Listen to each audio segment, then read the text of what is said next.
Welcome, today we're going to show you how to fix Clash of Clans app keeps crashing or not opening on Android or iOS. So the first thing that you need to do is to actually hold the Clash of Clans app and then open the app info. So from here you need to actually click on full stop to stop any activity for the app. After that you need to find the storage section as you from here and click on it.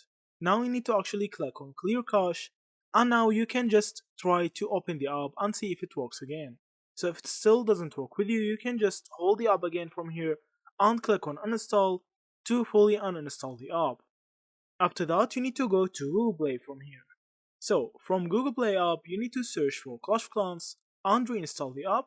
Also, if the app does have an update, you can update it from here and that may actually fix your issue.